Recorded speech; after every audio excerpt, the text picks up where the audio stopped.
Halo guys, welcome back to my channel. Kali ini gue datang dengan video terbaru. Oke teman-teman, jadi di video kali ini gue lagi megang iPhone 7 gue yang udah gue pakai beberapa bulan teman-teman ya. Ini adalah daily iPhone gue yang gue pakai dalam kegiatan gue sehari-hari. Buat chattingan, buat Instagraman, buat nonton, buat YouTubean, buat ngedit santai-santai, buat foto-foto, ngetek-ngetek momen yang menurut gue layak untuk difoto atau diabadikan. Inilah iPhone utama gue teman-teman ya. Nah, jadi buat kalian yang lagi pengen jualin iPhone 7 kalian di tahun 2023 akhir ini, karena kalian ngerasa iPhone 7 itu udah nggak ada gunanya lagi, tonton dulu video ini. Setelah ditonton, baru deh kalian bisa putusin mau jual atau enggak teman-teman ya. Tanpa banyak basa-basi guys, kita langsung masuk ke pembahasan video berikut ini. Let's go!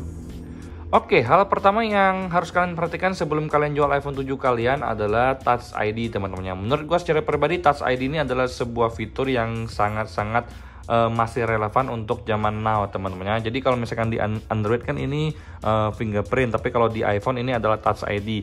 Dan coba kalian pikirkan teman-teman, kalian tuh lebih efektif membuka dengan Touch ID atau Face ID? Karena dari preferensi pribadi gue tuh lebih suka dengan Touch ID karena menurut gue lebih efektif, lebih cepat dibandingkan dengan Face ID yang kadang-kadang ngelihat muka gue dia nggak kedetek, tiba-tiba harus masukin pin lagi teman-teman. Jadi kalau kalian yang suka dengan saset cepat banget ya, langsung masuk aja. Jadi kalian bisa prefer untuk menggunakan Touch ID. Jadi buat kalian yang pengen jualin iPhone 7 kalian udah siap nih, kalian nggak menggunakan iPhone dengan fitur Touch ID lagi, yang menurut gua ini masih sangat relevan dengan zaman now teman-teman ya. Oke guys, hal kedua yang harus kalian perhatikan sebelum kalian jual iPhone 7 kalian adalah dari sisi besarnya iPhone 7 ini teman-teman. Menurut gue secara pribadi iPhone 7 ini sangat compact dengan tangan gue. Gue tuh memang suka pakai iPhone dengan size yang compact di tangan karena gue lebih prefer untuk mengoperasikannya dengan satu jari aja seperti ini teman-teman. Kalau misalkan kegedean gue tuh agak repot teman-teman. Jadi takes a time dan nggak cepet aja kerjanya teman-teman. Karena gue tuh suka kerja yang cepet, jadi ya gesit aja teman-teman. Dan juga kalau untuk iPhone 7 ini kan memang dia dibilang kecil enggak, terus juga dibilang gede kagak teman-teman, tapi untuk dioperasikan dengan satu jari itu masih bagus-bagus saja dan enak-enak aja. Kemudian ukurannya yang tipis ini menurut gue itu nggak ketinggalan zaman teman-teman, karena semakin kesini gue ngelihat untuk smartphone itu semakin besar. Pada suatu saat nanti kalian itu bakal kangen dengan bentuk smartphone yang tipis seperti ini teman-teman. Jadi ini bisa menjadi bahan pertimbangan buat kalian nih teman-teman kalau misalkan kalian ingin menjual iPhone 7 kalian guys ya. Oke guys, sebelum kalian jual lagi iPhone 7 kalian, hal ketiga yang patut kalian untuk pertimbangkan adalah dari sisi performa. Untuk iPhone 7 ini sendiri itu ternyata itu mentok di iOS 15, dimana untuk iOS 15 sendiri itu nggak terlalu jadul teman-teman, dan juga Apple itu rutin memberikan update. Dan untuk iOS 15 sendiri itu mentok di iOS 15.8, dimana untuk performanya stabil-stabil aja teman-teman. Untuk pemakaian gua sehari-hari itu masih aman-aman aja untuk iOS 15.8 ini teman-teman. Gua ajakin buat buka Instagram itu lancar-lancar aja, jadi nggak ada masalah sama sekali, sebenarnya aman-aman aja teman-teman. Gue nggak menemukan yang namanya kendala di iPhone 7 gue ini. Untuk force close pun nggak ada, bahkan yang sering gue alami force close itu adalah iPhone 11 Pro gue yang udah gue install 17.2 atau 17.1.2 teman-teman. Itu malah gue alamin force close pas gue lagi buka IG. Tapi kalau di iPhone 7 ini dengan iOS 15.8 itu nggak ada yang namanya force close ya. Itu sih hal positifnya yang gue alami di iPhone 7 ini teman-teman. Jadi gue ajakin buat ngedit santai di Canva ini juga masih bisa-bisa aja, santai-santai aja teman-teman. Jadi kalau misalkan gue buka Canva seperti ini dia bentukannya, dan juga kemudian di sini ya kalian bisa lihat sendiri seperti ini teman-teman. Nah, jadi kalian bisa otak-atik warna sesuai dengan keinginan kalian. Kalian mau gimana itu dibebaskan untuk kalian teman-teman. Kalian mau ubah warnanya itu semuanya sesuai. Jadi untuk ngedit-ngedit santai di Canva itu masih bisa. Jadi sebenarnya untuk iPhone 7 ini sendiri itu masih produktif aja ya.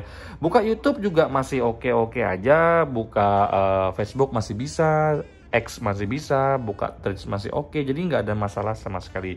Jadi sebelum kalian jual iPhone 7 kalian ini, kalian coba pikir deh, ini iPhone sebenarnya nggak ada masalah kan, semua performanya masih berfungsi dengan normal, dan semua aplikasi yang kalian butuhkan itu masih bisa kalian buka kan teman-teman ya. Jadi bisa dipikirin ulang dong.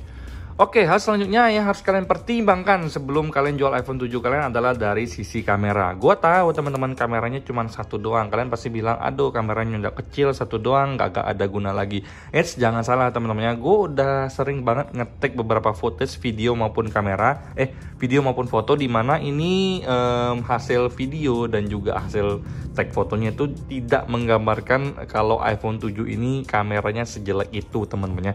Walaupun dia cuma satu lensa tapi sangat powerful. Warnanya menurut gua secara pribadi lebih natural karena mungkin dia masih senatural itu ya. Kalau untuk zaman sekarang gue rasa untuk warna-warna yang dihasilkan dari smartphone itu lebih banyak warnanya. Mungkin ada permainan AI-nya, gue kurang tahu. Tapi kalau untuk iPhone 7 ini sendiri, hasil video dan hasil kameranya memang warnanya senatural itu teman-teman. Jadi kalau kita foto muka kita burik ya burik hasilnya.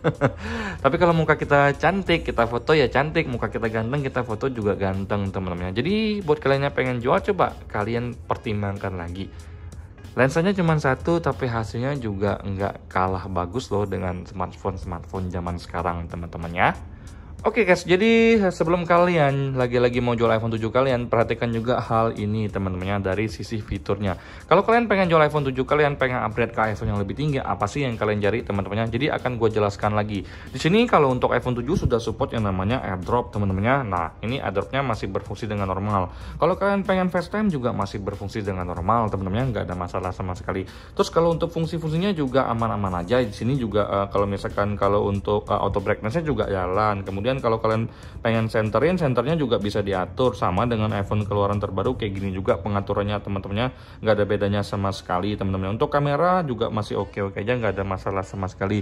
Jadi dari fiturnya itu masih berfungsi dengan normal, audionya oke, untuk speaker juga masih bagus, untuk video call kamera depan juga bagus-bagus saja. Jadi menurut gue secara pribadi, kalau kalian bener-bener pengen ngejualin iPhone 7 kalian coba pikir, kalian pengen upgrade ke iPhone yang lebih tinggi tapi yang kalian cari itu apa sih teman-teman? Oke guys, jadi itu adalah beberapa hal yang harus kalian perhatikan sebelum kalian benar-benar pengen ngejual iPhone 7 kalian teman-temannya. Bagi gue secara pribadi, iPhone ini adalah legenda karena dia bisa menawarkan segala macam hal yang gue butuhkan dengan bentuk yang tipis, ramping, kecil, dan juga harga yang udah sangat murah banget. Kameranya cuma satu tapi bikin orang juga kaget dengan hasil video yang gue hasilkan. Hasil kamera yang gue hasilkan itu orang bilang, wah ini masih bagus banget ya ternyata hasilnya. Jadi kalau untuk iPhone 7 ini sendiri, gue bikin konten ini untuk menghargai teman-temannya bahwa untuk iPhone 7 ini ternyata itu sebenarnya jangan dipandang sebelah mata. Kalau kalian bilang, bang iPhone 7 itu baterainya udah soak banget, betul, gue setuju sama kalian. Tapi karena gue udah ganti baterai yang 100% dan gue ngerasa kalau untuk dari sisi baterainya nggak jelek-jelek amat teman-temannya. Terus kalau kalian bilang ke gue, bang kalau untuk iPhone 7 sendiri itu nggak cocok lagi buat dipakai gaming, bener banget teman-teman. Nggak perlulah kalian pakai gaming buat iPhone 7 karena udah nggak cocok lagi. Jadi buat kalian yang nyari baterai besar dan buat kalian yang pengen nyari untuk gaming, gue rasa iPhone 7 tuh patut dicoret. Tapi sisi positifnya adalah iPhone 7 ini menawarkan berbagai macam hal yang bisa mendukung produktivitas kalian dalam kegiatan sehari-hari.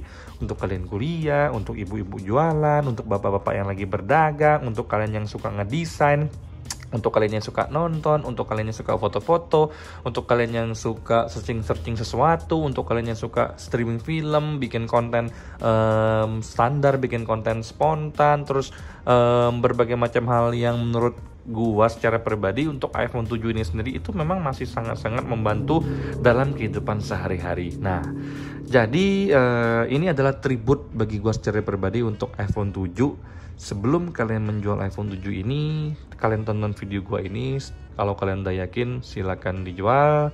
Dan semoga buat kalian yang udah nonton video ini mendapatkan sedikit informasi tentang betapa worth it-nya iPhone jadul kita yang satu ini teman-temannya. Nah, sekian video gua kali ini teman-temannya. Sampai jumpa di video selanjutnya. Semoga kalian semua dalam keadaan sehat. Bye-bye.